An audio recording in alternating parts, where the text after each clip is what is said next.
When you think about a president's house, you might think of something grand and pretentious, but for Teddy Roosevelt, who would rather be hunting in the wilderness, his home was a sprawling, slightly ungainly Victorian pile you might not expect. Hi everyone, Ken here. Hit that subscribe button and let's explore this house. In 1858, Theodore Roosevelt Jr. was born in a Manhattan brownstone into one of the wealthiest and most socially established clans in New York City. The Roosevelts were old Dutch money, descendants of 17th century merchants who'd helped build New York Harbor into one of the great commercial ports of the world. His father, Theodore Sr., was a glass importer, philanthropist, and co-founder of the American Museum of Natural History, the kind of 19th century gentleman who would fund an orphanage one afternoon and dine with the Astors the next. His mother, Martha, was a Georgia belle of the plantation aristocracy, said to be one of the loveliest women in New York society. Into all that guilt and grandeur came a tiny, wheezing, nearsighted boy his family called Teddy, and the little fellow nearly didn't survive his 4th birthday. He suffered from severe persistent asthma, and he spent long childhood nights propped up in his father's arms, fighting for breath. As the years went by, the asthma quieted, and a worldview emerged. He was tutored at home, traveled Europe and Egypt as a boy with his family, and in 1876 entered Harvard, where he studied natural history, rode, boxed, and joined the Porcelain Club and graduated Pi Beta Kappa in 1880. That same year, he married a luminous young woman from Boston named Alice Hathaway Lee, and almost simultaneously, at the age of 23, he was elected to the New York State Assembly, where he promptly began making powerful enemies of the Tammany machine. Then came the day that broke him. On Valentine's Day in 1884, Alice passed away of undiagnosed Bright's disease, 2 days after giving birth to a baby girl, also named Alice. In the same house, on the same day, his mother Mitty succumbed to typhoid fever. Roosevelt drew a stark black X across that day in his diary and wrote beneath it, quote, "The light has gone out from my life." He handed his infant Alice to his older sister Mammy and fled west to the Dakota Badlands, where he had bought a cattle ranch the year before. There, for 2 years, he chased rustlers as a deputy sheriff, hunted grizzlies, drove cattle, weathered blizzards that wiped out his herd, and turned himself into the buckskin, square-jawed ranchman of legend.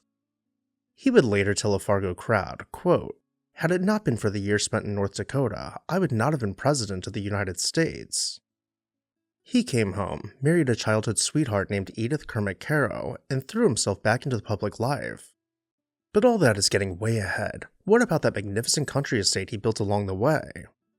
Roosevelt had known Oyster Bay since boyhood. The Roosevelts summered there in a rented house called Tranquility, where Teddy hiked, rode, and swam himself into something resembling health. So in the late summer of 1880, the freshly minted Harvard graduate and brand new husband bought 155 acres of woods, meadow, and bayfront on Cove Neck, a small peninsula about 2 miles northeast of the village. He intended to build a country seat for himself in Dallas, fill it with children, and call it Leholm in honor of her maiden name. Then Alice died, and for a long, frozen moment, Roosevelt could not bear to look at the plans. It was his sister who quietly insisted that construction proceed. The baby, after all, needed a home. The architects were Lamb & Rich of New York City, the firm of Hugo Lamb and Charles Alonzo Rich, who were busy at that moment giving the Upper East Coast some of its handsomest seaside houses. Roosevelt himself, never one to leave others to their craft, sketched out the room layouts and dictated his demands. He wanted, he later wrote, a library with a shallow bay window opening south, the parlor or drawing room occupying all the western end of the lower floor, as broad a hall as our space would permit, big fireplaces for logs. On the top floor, a gunroom occupying the western end so that north and west it looks over the Sound and Bay. He wanted above all a very big piazza where he could sit in a rocking chair and look at the sunset. What Lamb and Rich gave him was a perfect specimen of the late Victorian American hybrid, a 3-story frame house atop a brick-faced first floor, marrying the asymmetrical gables, dormers, and turrets of the Queen Anne with the long horizontal lines, abundant windows, and weathered cedar shingles of the shingle style. It is 22 rooms, 23 after the 1905 edition, sprawling and slightly mismatched, like a man pulling on a hunting jacket over a tuxedo shirt, exactly what Teddy wanted. Roosevelt rechristened the property Sagamore Hill after the indigenous who had once lived on this land. The land is something Teddy enjoyed very much, from working the field to chopping down his own firewood and fishing to put food on his family's plates. He really was an outdoorsman, rough and self-reliant, but also familiar with the comforts money could buy and the sophistication that comes with restraint. We'll see the same personality play out throughout the house. You step in through the front hall, a broad, dim oak-floored space with a massive fireplace where in summer the family parked their tennis rackets. Roosevelt, when he was home, liked to sit in the adjoining library and watch for arrivals through the window so he could spring up and greet his guest himself. Above the hearth glares the head of a Cape buffalo from his African safari, and one corner stands a heavy bronze rhinoceros his sister Corinne gave him, which Edith disliked so heartily that she habitually hung her gardening hat on its horn to hide the thing. Off the hall lies the library, which Teddy's daughter called the heart of the home. This was his study, his writing room, and the family's evening gathering place all at once. By firelight, Theodore and Edith would write letters, read aloud, and listen to their children recite memorized poems and hymns.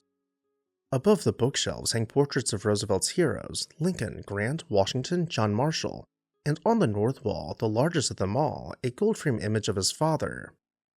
After 1901, this room became the operational center of the summer White House. Cabinet members trooped in, telegrams piled up on the desk, speeches were dictated to stenographers, and on at least one summer afternoon in 1905, the envoys of the Russian and Japanese empires sat in these chairs to begin negotiating the end of a war. Across the hall, the drawing room belonged to Edith. Filled with inherited Caro and Roosevelt furniture, with mountain lion, bear, and polar bear skin rugs at her feet, it was where she ran the family. She paid the bills, kept the farm books, oversaw the investments, and tracked every dollar, which was just as well because as Teddy cheerfully confessed to a friend, "Every morning, Edie puts $20 in my pocket, and to save my life, I never can tell her afterward what I did with it." Through pocket doors lies the formal dining room, where meals were taken. Edith sat at the east end of the table to communicate with the servants behind a screen. The children were expected to dress for dinner, stand when their parents or sisters entered, and hold up their end of the conversation, which on any given evening might careen from current politics to sports. However, you couldn't be late to dinner in this household, otherwise you'd be forced to eat with the staff in the kitchen. And then, of course, you turn the corner and step into the north room. This is the moment that knocks visitors slightly sideways. You pass between two enormous elephant tusks and emerge into a soaring trophy hall boasting an alcove of bookshelves stuffed with hundreds of volumes. Roosevelt owned more than 10,000 books at Sagamore Hill, and a great many of them lived here in this room. And yet, for all its grandeur, the room was used. The rugs got rolled up for Christmas dancing, the children played cards here, diplomats were received here. It is somehow both a lodge and a salon, and it is the most theatrical thing the rather unornamental Roosevelts ever built. In 1950, the Theodore Roosevelt Association bought the house, the contents, and 83 acres of grounds from the Roosevelt heirs, and in 1953, Sagamore Hill opened to the public as a private museum.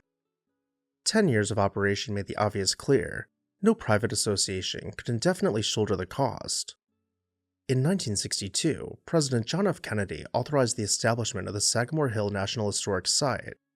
The site was formally established the following year, and in 1966, the property was listed on the National Register of Historic Places.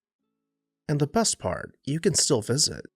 The grounds, open sunrise to sunset free of charge, are still beautiful. The interior of the house is opened by ranger-guided tours, ticketed in advance, and the rangers are some of the best prepared in the entire system. There are grander presidential houses in America. There are prettier ones too.